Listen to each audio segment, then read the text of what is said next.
Kia ora, everyone. We're here to talk about why a connected society matters and how to get there.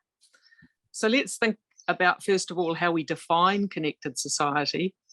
And for the purposes of this discussion, I'll offer a definition of a community where we all have strong social relationships, where friends, family, and communities support each other, especially at vulnerable points.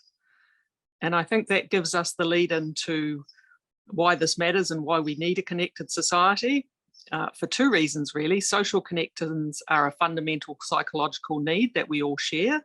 We all need to feel part of a group, close to others.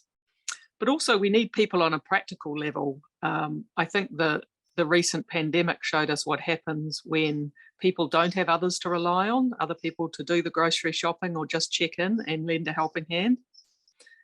So what we'll be discussing today is how a connected society applies to youth as well as older people, what helps and hinders in the technological space, and how various cultures understand connected society and what it means to them, as well as a whole lot of other things.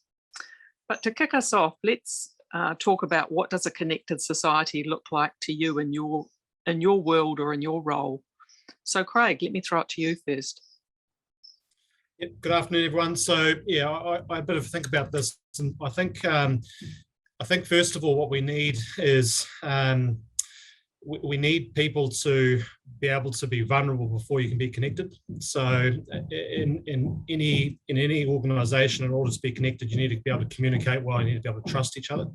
But I think you need to be able to have that sense of vulnerability, so that people do that in a good way, and that helps build that connection sides of things. I think the other thing is you need knowledge about people or your organisation. So, and the more understanding you have of how others work, whether for me, that's my students, my staff, or my parents, the more knowledge I have about those people, the better we can communicate effectively. Thanks, Craig. Holly, how do you see it? Kia ora, and thank you for the opportunity to be here. Yeah, I work in the community and social service sector, and community connectivity is, it's our bread and butter. It's what we want to see in order to build robust, thriving communities.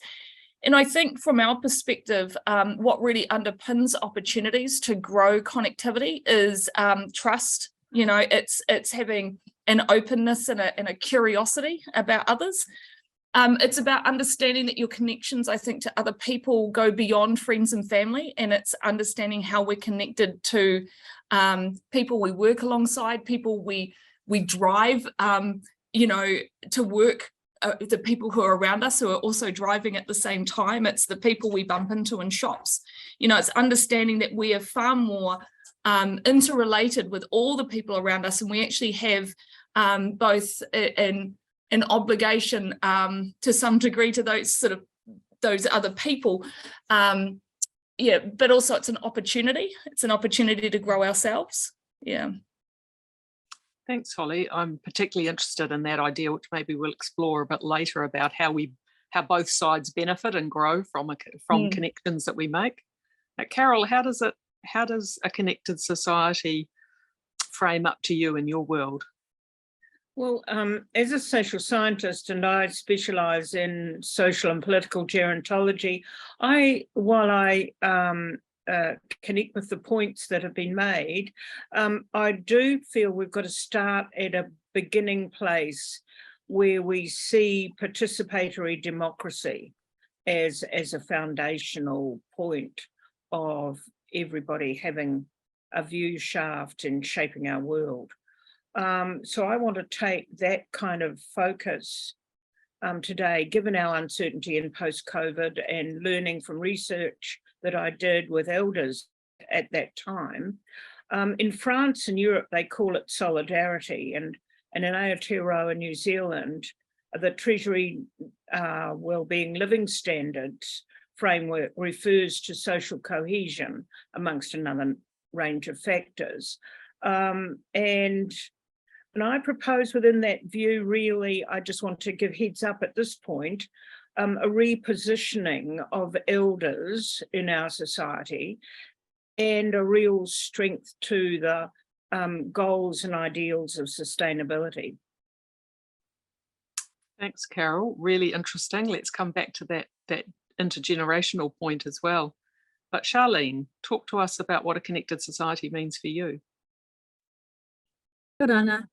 I've really liked what I'm hearing so far, and a connected society for me, I think of tribes and subsets of tribes. So, you know, in my Pasifika spaces that I am involved in as a Pasifika person, and through Pasifika communities, you know, you've got your subsets, so your whānaus, your first, and then you've got your church groups, and then, you know, for me, teams and sporting groups are really important. And Holly, your idea of the interrelated and interconnectedness really resonates in those spaces too. And I kind of pull it a step back and think about people knowing themselves and their own identity and their whakapapa first and foremost, so that they can better contribute and be a positive member of those communities and of those tribes, so to speak, or those sub-tribes and subsets of communities. So I'll pause there because I could go on. Thanks, Sharleen. I'm really interested in this idea that we need to ground ourselves in our own belonging, our own whakapapa, before we reach out to others, which I think is really interesting. Let me come back to you and Craig, who've both had a lot of experience working with young people in rangatahi. What do you think, how do you think youth today create relationships that give them the confidence to be both givers and takers in a connected society? Craig. Yeah, no, awesome, thank you. And I think some really good points and some different views here, which is fantastic. So for me, being a deputy headmaster at a school, and a boarding school, the key thing that we kind of work on is the relationship. So, you know, often people talk about that being the absolute key, but for me, kind of peg that back 2 points further and just come back to the thing that I think that gives people confidence in people, and this is in person in particular that I'm trying to focus on, rather than so much the technology, because I think the person should always come first and the technology part second, is the trust then. So the trust that you create with your students, your akonga, your families, that helps to build the relationships. And then I think the one thing we try to work on really, you know, in a big way here is, again, that sense of vulnerability. So the sharing of stories about where you've come, what you've experienced, so that the people in front of you know who you are and what you stand for effectively. Sharleen, how does that resonate with your own experience of working with young people in secondary schools, but also from a Māori and Pasifika point of view? Do young people in those cultures, how are they similar and different? I absolutely agree with people first, because we need our tauira to come in to a space where they feel safe. You know, that's first and foremost for me. If they don't feel safe, then no learning is going to happen. And that for that young person, it could be in a certain, some classes they feel safe and they feel welcomed. We need our youth feeling like they belong to that space and they're valued in that space. And so the challenge for educators is to how do we create that safe environment? How do we ensure that there's connection or whanaungatanga? What does that look like in a classroom? So that's really vital. And whilst, you know, we know our kids spend a lot of time at school, so they need to see role models. They need to see it happening from their kaiako, from the leaders, the tumuaki, from other students as well. So they need to see what, you know, being a good community member looks like, and schools have their own culture and they have their own way of being, and so these are kind of like the unwritten rules of schools, if you like, and kids learn that. So there's so much learning that happens at school. Obviously there's a lot of really important academic learning, but then there's all these other lessons and life lessons that are learned in the school space. So I answered that. I just felt like, you know, a bit off, but absolutely safe, feeling safe, and that sense of belonging and being valued is first and foremost. Yeah, thanks, Sharleen. I'm really interested in this idea of a safe space, and I'm wondering how that idea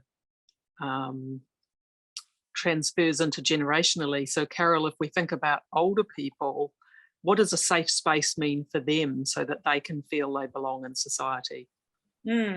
I've had a lot of experience in the policy frame with urban development, and I think it just goes on and on. Planning for an aging society, the impact of population aging means that we need to have strong communities. There's just no doubt about that. And there's been those phrases like aging in place, and I've added to that aging in place in community, please, because we've got a growing culture in New Zealand where it's accepted to separate elders out into what I call reservations. And that's the alienation that isn't tribe.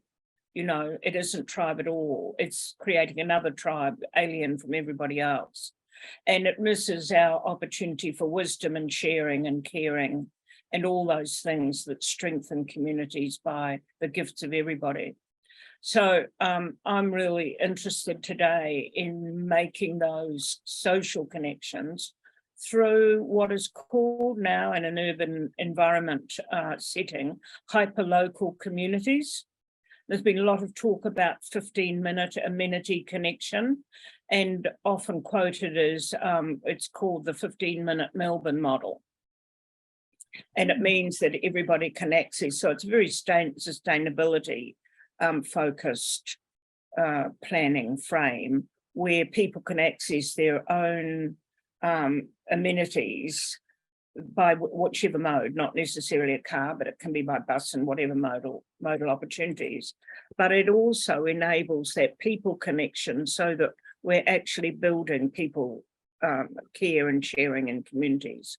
And so like children, elders should be able to feel safe in that environment because people do know them and do care. So the connection we've made intergenerationally is very real. Thanks, Carole. And I certainly understand the kind of happy cities concept, which I think the 15-minute is based on. I'm wondering how we see, because sadly not all of our communities are like that. Many times elders are segregated off, if you like, and the car is the primary means of transport, which means we're all further away from each other. How do you think the younger people, so take teenagers, can connect with older people in those kind of societies? So Holly, in your work in communities, have you seen ways where the connection between young people and older people can happen, and some of the wisdom that Carole talks about can be transferred to some of the needs of young people that Craig and Sharleen have spoken about? I mean, there are quite formal social service organisations that facilitate that, where, you know, even through age concern, but through grandparents supporting grandparents, like there big brother, big sister programs. Like there are a lot of formal programs that work to facilitate some of those relationships between older people and younger people. And there's also programs with younger people going into some of those, we'll call them facilities, you know, where older people are living. So that happens, but I think what we need to be concerned about is how we organically facilitate those relationships on a day-to-day level. And I get concerned sometimes when I look at the development that we're seeing in communities like the ones that I've often lived in. They've been lower income communities. I was in Beta, for example, for about 10 years. I used to run the community house there. What's wonderful about that community is there are a lot of intergenerational families. So those connections still really exist across the community. That's fantastic. But what we're seeing is a lot of infill housing going, and I'm sure, Carole, you'll have a lot more knowledge about this than me, but what concerns me with the infill is it's driven by development often rather than a community perspective about how we ensure there are still bumping spaces in communities and places don't become disconnected. If you look at and I suppose people who know Hamilton might understand this, the Beatty kind of Jones Crescent area, It is full of infill housing. There are 2 arterial routes on either side of it. There's no way to kind of easily cross and around. Yeah. And that's what concerns me when we're looking at urban development, to make sure we retain community connectivity, to make sure we retain opportunities for people to meet each other, to congregate, to to be a part of a community. We need to protect those spaces, and we need to think about that when we are developing or redeveloping areas. And so I think there's opportunity in that point that you're making to be regenerative in our communities. And I'm in love with the whole idea of neighbourhoods creating parklets. Yeah. If we, just as an idea, if the council, because they can buy trees easily, if they gave 5 trees to a little neighbourhood and people got together and said, whereabouts could we plant 5 trees? And they would do things together, create bonds, green their patch, fall in love with their own place. So many outcomes can come from little actions, but the bumping spaces that you mentioned, Holly, I think are really vital. And that's why the whole notion of hyperlocal communities, where people actually do go for their very basics to a local space, means the enhancement of those public spaces within that zone means that people connect both deliberately and spontaneously, which creates fun. Yes. Yeah, that's really interesting. Looking at a more positive viewpoint on the current housing crisis, for example, we all know housing is very expensive, harder for people to get into their first homes. Do you think, though, that a positive benefit for that might be that we'll see more intergenerational living, where different generations live together? And what do you think that will do to help facilitate a connected society? Charlene, do you have a view on that? I'm in favour of it, in as much as the idea is good and many families have been able to contain and maintain that. And many Maori and Pasifika families struggle to keep that alive.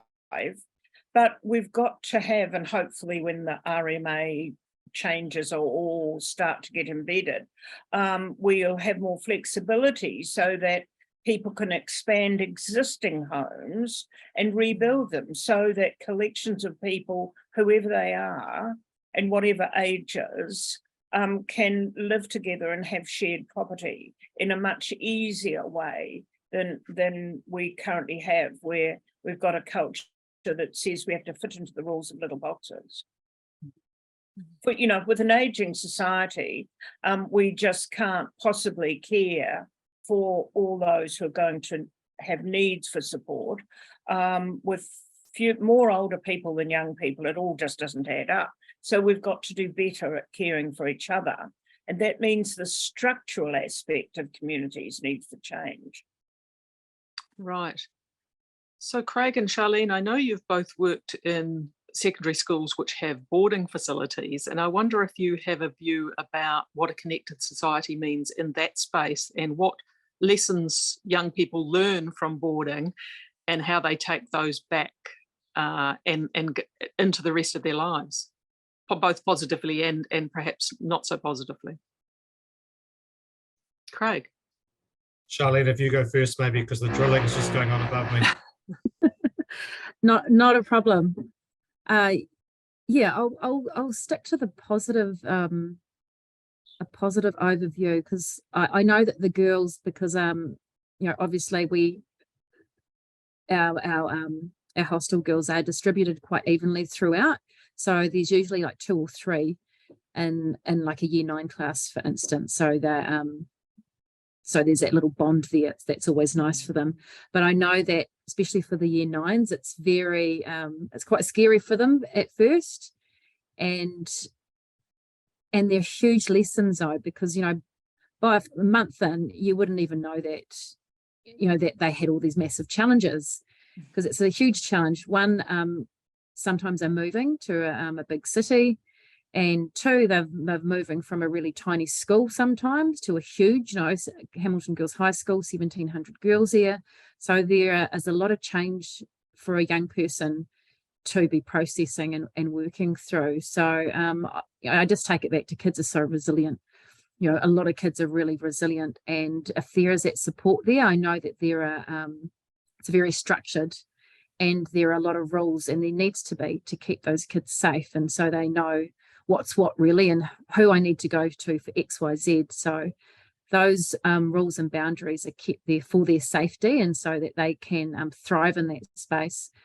And so I'll just stick to the year 9s because they're the newbies that come in, and in class you can see that there are bonds, and the ones who get through that first couple weeks, that's usually the hardest, they really thrive, and they're really embedded deep in the school culture, the boarding culture, the school culture.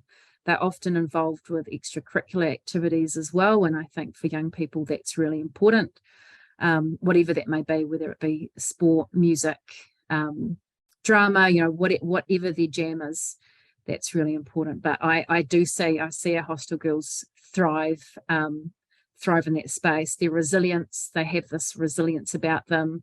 They problem solve. So all these soft skills, where I'd like to call them life skills, actually seem to develop quite quickly for some of them.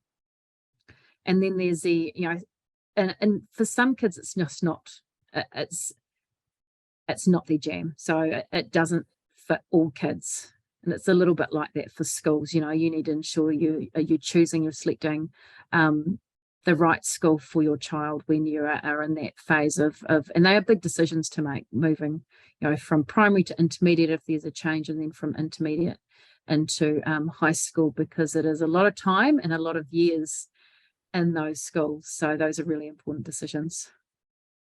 Thanks, Sharleen. Craig. Awesome. Yeah, it stopped. No, I 100% agree with what Sharleen said there. I think just probably a couple of points that I'd add is, I think boarding definitely builds resilience, but it also builds patience with people. And I think, again, I refer back to the real. So we do try to limit at times technology use around certain things so that that real connection can happen.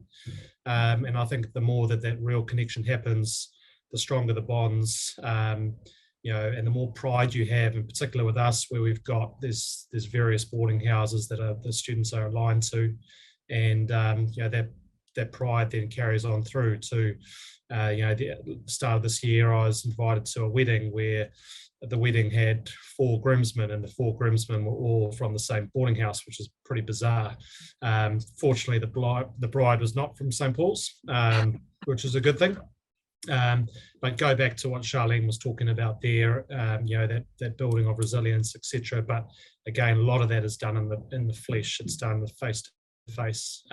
You have to you're in there in the good times, you're in there in the bad times, the tough times, and I think that resilience and patience is key. Thanks, Craig and Sharleen. I'm interested then to move on to this idea of technology, because technology gets a bad rap in terms of, it's often talked about that it doesn't really connect us, that it disconnects us, and certainly that's sometimes the case. But I wonder, what's the case for technology in terms of aiding a connected society? Do you have a view on that, Holly?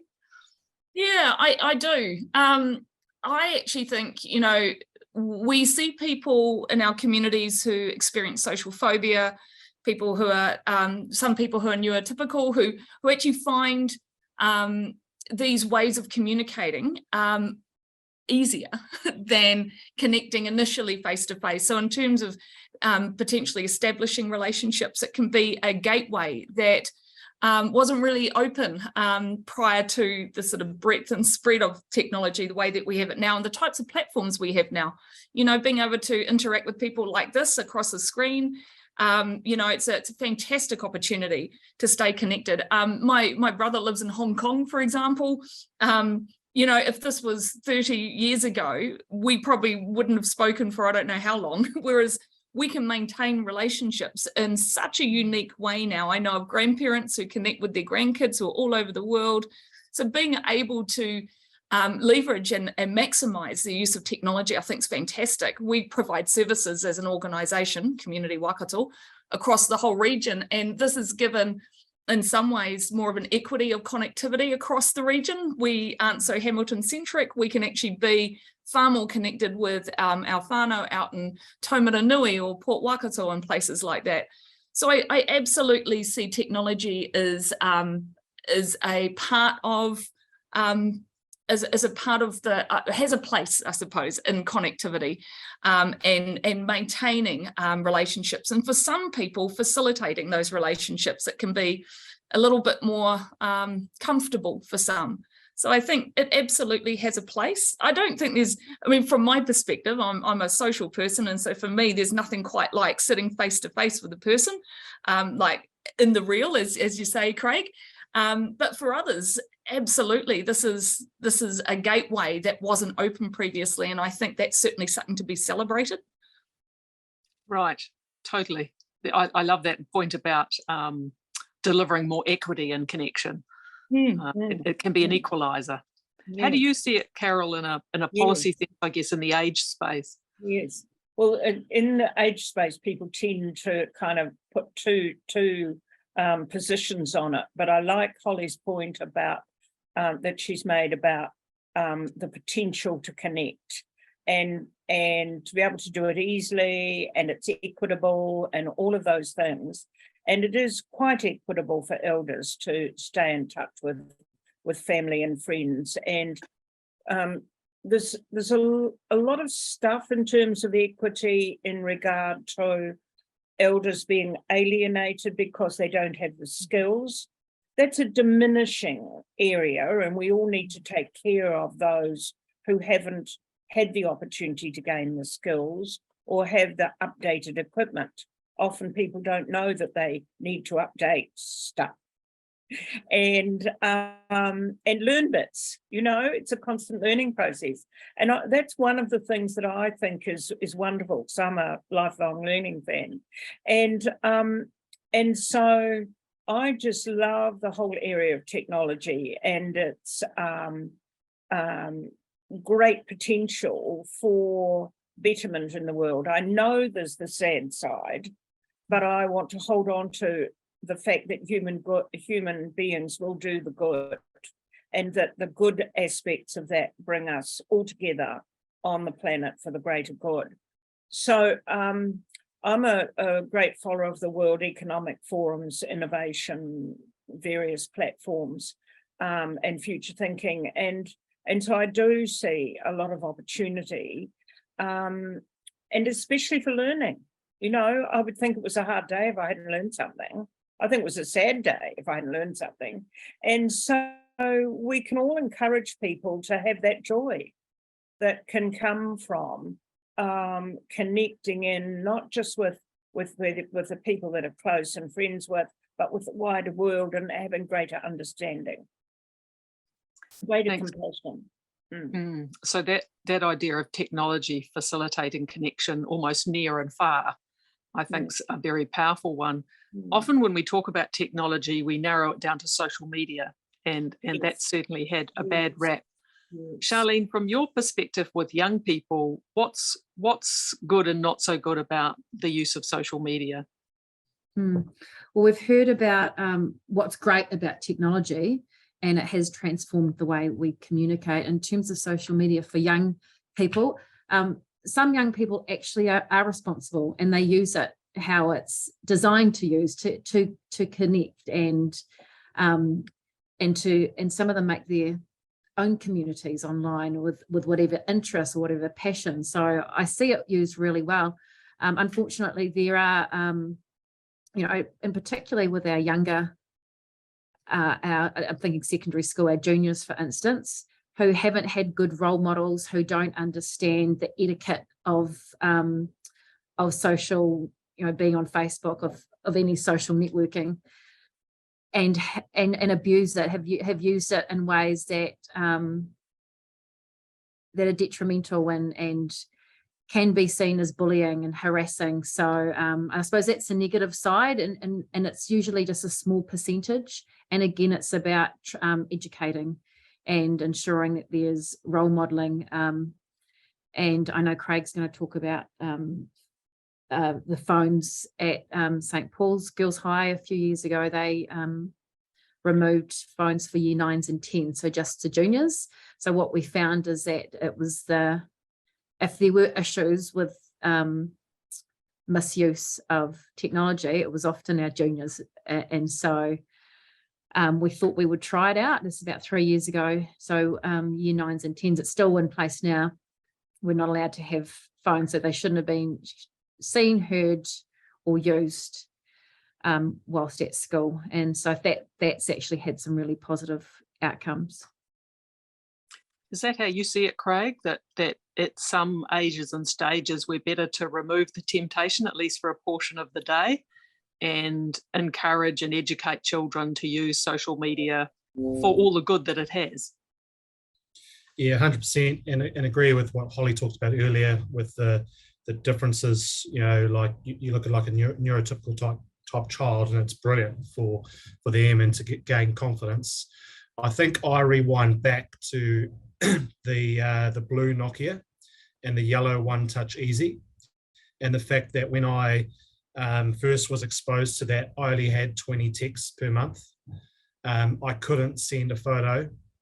I only had 10 minutes to call, and I treasured that. You know, it's like the old film camera. I really treasured the photos when I was at university, and I took those because I couldn't just click away. And so I think that probably links into a bit of what the possible problem or the elephant is, and it's the instant nature that technology or the phone in particular has created. On average, I think the number is about 42 hours per week that a teenager of about the age of 15 will spend on any device. I didn't have a laptop at school, and I didn't have a phone until year 13 or 7th form. And so what did I do with the other 42 hours? I connected face to face. I couldn't connect as much with my family that lives overseas and those sorts of things. But what I did do is I wrote letters, and I sent postcards, and I sent photos. So I think it's different. I think it's got its massive bonuses. For me, it's just how do we stop the person that sends me the email or the text and I don't reply within 12 hours, and then I get a very grumpy one back. Yeah, I think then that also links to the social media sides of things, when people see stuff that is the perfect world and they want to be that, and they compare themselves. That's probably the negative side. But then the positive side, it's a brilliant communication tool. It keeps parents informed, aunties, uncles, nephews, grandmas, grandpas, they can all see things. It's fantastic. How do we limit? We can do it in a school context. It would be brilliant to see groups like Spark and Vodafone maybe do that for our youth while their brains are still developing, and they find it hard. They can't make that decision. You know, even us as young adults struggle with that. So, yeah, or middle-aged people sometimes struggle with that too. 100%. Yeah. I must say, I'm quite pleased I never had access to social media as a teenager, because there's certainly, you know, the life out on display, and there are probably some things that people will regret posting many years down the track. And that's one of the challenges, isn't it, for young people, in terms of, well, for any of us, I suppose, when we've got access to these sort of things now that leave that digital footprint. Fodder for the anthropologists in 100 years' time. Indeed. Craig, it makes me, oh, sorry. Oh, go, Carole. Thank you. I'd like to comment that, you know, another positive point of technology, and it's part of connection and part of communication, and that's the immense role that technology is already playing in healthcare and telecare and so on. But it's just accelerated globally since COVID, and it's an amazing field that's going to be very helpful in the future, that it will transform people's lives, really. Carole, I agree. My son, we did a phone consult for him. He was at home sick, And so that was yesterday. So it was a phone consult with the doctor, and then I popped down and got the got his medicine. But Craig, what I was going to mention is, you know, you talking about letter writing. I just thought, when was the last time I actually sat down to write a letter? And I used to write them all the time. And then as the educator in me thinks about, you know, the current state of our literacy and numeracy across the country. And so has technology had an impact on, you know, on our levels of literacy and numeracy? So yeah, I don't know the answer to that. No one does, or we wouldn't be in this position we are, but definitely food for thought. Thanks, Sharleen. I want to talk about, just follow on the conversation about social media and technology to go into one of the big enemies, I guess, of a connected society, and that's loneliness, which sometimes people talk about the epidemic of loneliness. And on the one hand, technology connects us, so it should help with loneliness. But I'm interested in your views about whether the kind of pseudo connection sometimes that technology offers, we've got lots of friends on Facebook, we get instant likes back, but does that actually make us more lonely if we haven't got those real life connections to the extent that we perhaps want to have? I would suggest that we do that in the real world to some extent as well. You know, people can have relationships with others that are not necessarily deep, or maybe they're not sharing their true selves. And, you know, I think that it's quite normal. And I don't think it's the result of technology. Technology might facilitate more of it. I do think that for our young people, counting likes and things like that has certainly become a bigger thing. And that is, I think that can be quite anxiety producing for young people, and that is problematic. But in terms of whether or not our relationships are less real as a result of technology, I'm not sure that's the case. I think that can happen in any type of setting, and that probably has more to do with even going back to what Craig said right at that beginning, you know, that ability to be vulnerable, which is what enables us to form, you know, really meaningful relationships. And you can do that face to face, and you can do that online. Yeah, interesting. Thanks, Holly. Carole? I don't know. I think it's a vexing question that each of us has to take responsibility for. You know, how we make our own world meaningful is not the responsibility of others. So we often hear that older people are particularly perhaps suffer from loneliness and feeling. Well, we have to separate out social isolation as different to loneliness, and not confuse those two to start with, because you can be in a crowd, and I guess every one of us have felt lonely in a crowd, because suddenly we're alone, and wow, there's all those people, like on a big railway station in Frankfurt or wherever, you know, because all of the others are different to us. And so loneliness is a felt thing, and that's why I said, well, it's a self-responsibility thing, but we can make our communities and our connections meaningful in our human endeavour by honouring people in lots of different ways, so that they do feel part of the whole. And that's where I come back to the role of elders in our society, and that they shouldn't be alone in times of the vulnerability of life, and they should be loved to bits. And we're so lucky in New Zealand, from my point of view, that Te Ao Māori says, well, elders are a taonga, and we do love them, and they have a place, and we value their wisdom. You know, the culture of bringing the past forward for tomorrow is very, very special and wonderful. And I just dream of the day when New Zealand really understands that. So, Craig, how do you see loneliness for younger people? Do you think it's always been an issue and it's no better or worse than it's ever been? Or do you think it's different? Yeah, I think it's complicated now because you've had two and a bit years of COVID, and what you've also had there is you've had and for a boarding student in particular, you've had the student that's thrived but then might be an only child has gone back as a year 11 student, has just been in his or her room, and then they just have to deal with stuff when they need to deal with it, and they can choose when they're on and when they're off. And so I think that does create loneliness at times, in the fact that I don't want to deal with it at the moment, so I'll just disconnect completely, which can actually be a good thing in a way, but it's hard when you then come back again, talk about it in the real world, the flesh. So I do think COVID has made that tougher. And then again, probably just refer back to that social media, and there's plenty of research and whatnot around this, around the perfect person or the perfect ideal, or you're always striving to be better, stronger, fitter, whatever it might be, because of that comparison. How do we get around that?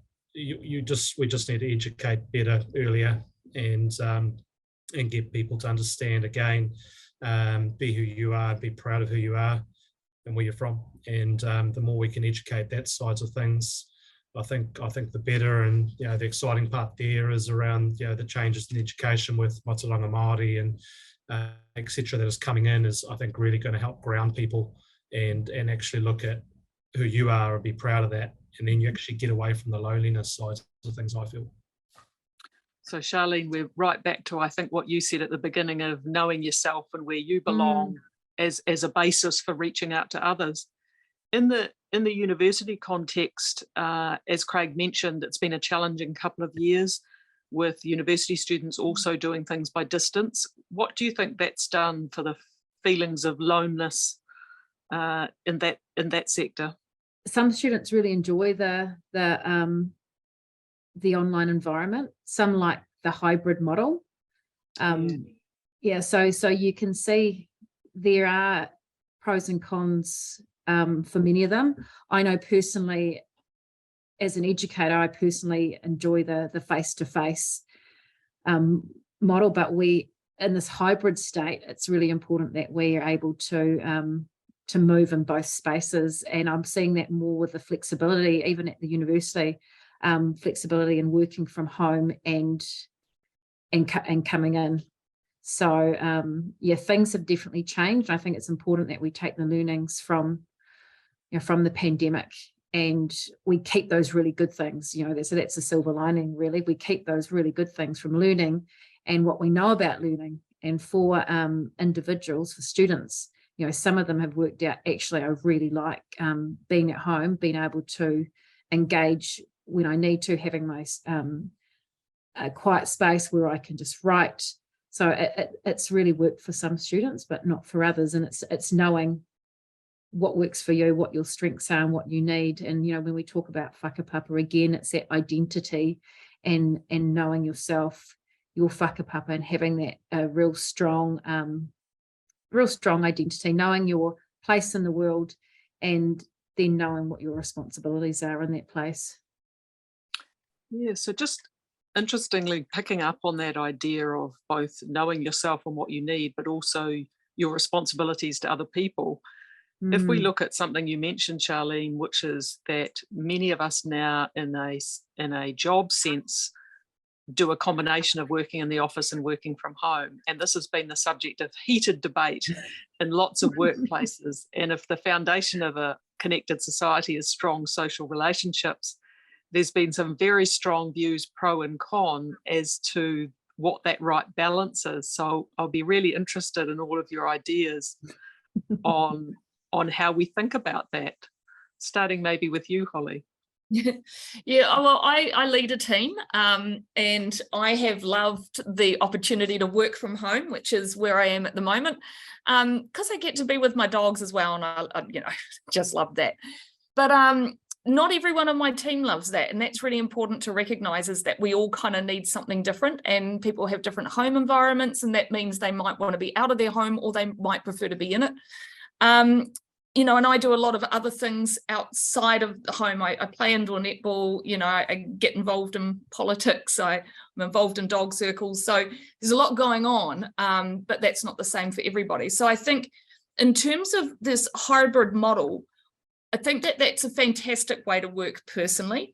I think most of my team would agree But what we've found as a result of that is that in our office, where we used to have 10 or 14 people, we now might have 2, you know, and there might be a different 2 on different days, but it means your work environment suddenly isn't a place of connectivity that it was before. It's not a place where you suddenly are meeting with people and sparking off ideas from each other or sharing what's happened on a weekend or whatever. So we're actually looking now at going, well, maybe the environment that we're working in isn't really fit for purpose anymore. And maybe what we need to do is start connecting with other community organisations in a similar position and look to hub, so that we perhaps have more people on any one day in a shared space. So that's able to satisfy people's sort of need to connect on that face-to-face level, but with the flexibility of still working from home. And I think that's probably going to be a little bit of the way of the future, certainly for organisations like us. Thanks, Holly. Carole, do you have a perspective on this? No, I don't. Because I'm flexible. You're flexible. And that's the way you like it. And so I love my own space. I love my home space. I love going out and meeting people. I cajole local government people that I meet with on policy plans and stuff to meet me over coffee. I think they enjoy having that space as well. I don't know about walking dogs in work time, Holly. I think that's I'm sure that's good, thoughtful time, and it's usually on a lunch break. Very productive. Let's say it's very productive. And it's I think it's lovely, however, that the workplace is more flexible and it's more humanized and more understanding. I observe the difference from when I was kind of locked up to work in an office, that lunch breaks were strict, people attended work even when they were sick, you didn't get parental leave, fathers didn't own children from the workplace to the home. So the world has become, I'd say, more connected and more humanized despite technology and despite all our crises. I think if we hold on to the fact that we're human beings that need to grow and love each other, then the outcome has to be good, really. Thanks, Carole. Well, I think we might do a final round of our closing question, just to make sure we give everyone time to say anything that they haven't managed to say in the question so far. So the question is, if there was one thing you would like people to start doing today to help create a connected society, what would it be? Craig? Stop looking at your phone when you're having a conversation with someone else. Yeah. Great advice. Thanks, Craig. Sharleen? If you've got the time, volunteer in your community. Wow. Thank you, Sharleen. I didn't get the chance to talk about teams, Jennifer, so I was like, ooh. So that's where that stems from, whether it be coaching, managing, being the taxi driver or the cook or whatever it is. If you can volunteer and give back, and like for me, rugby is, and actually not just rugby, but other sports has given me so much. And so giving back's been really important. Thanks, Sharleen. That role of sporting teams and other clubs is something we haven't had time to explore, but it must be a huge part of creating connections, I think, and particularly connections through the different age groups. Holly? Sharleen kind of stole mine because I'm 100% behind you on that.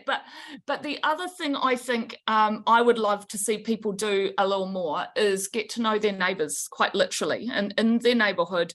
Knock on doors, say hi to neighbours. When you get to walk your dog, say hi to people you pass. Just, if you see someone out gardening across the road, walk over, say hi, introduce yourself. I just think, we've, a lot of us have lost a lot of those relationships, and often working full time meant that we didn't have the same kind of time to invest in them.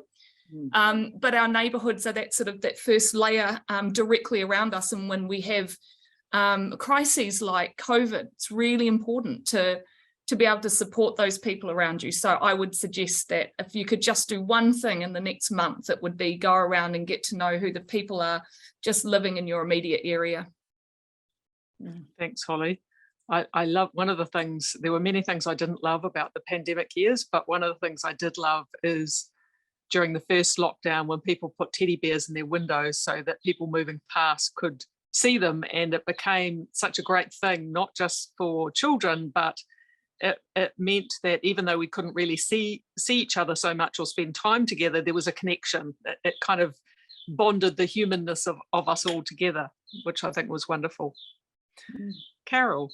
Yes, we had an example in the streets near where I live, because I became more disciplined about going for a walk at a certain time. And many of my neighbours would bring their chairs out and their wine glass at 4 o'clock.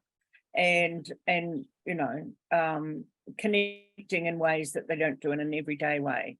And so that links back with my hyperlocal communities. I'd like to see more people, as I said at the beginning, participating in our democratic processes and starting to reshape their communities themselves, and having the resources flow to the things that they really want to have and need to make their communities safe places. Yeah, I had a conversation with one of my young adult children about, one of my young adults voted in the local local government elections and the other didn't. And we had a very heated conversation as a family about you can't complain about things if you don't take part in the democratic process. And his answer was, yes, but my vote doesn't count because I'm just one. And his brother's answer back was, well, if we all said that, none of us would participate. So I think there certainly is something to be said for taking agency for what's around you. Yes. Well, thank you all for a wonderful conversation. A connected society is something I think we all know that we all instinctively need, we all instinctively want. I don't think I've met a person yet who doesn't want to belong to one. We all have different ideas about how to create it, and that probably is the magic that comes from the strengths of those different views. And would like to close our conversation today with something Craig said right at the beginning, which is the willingness to be vulnerable about what we each need and want is the foundation for the ability to communicate and make connections. So I think, as you put it, Holly, you're not lonely in a crowd, that you do have that willingness to connect and reach out and therefore connect with other people.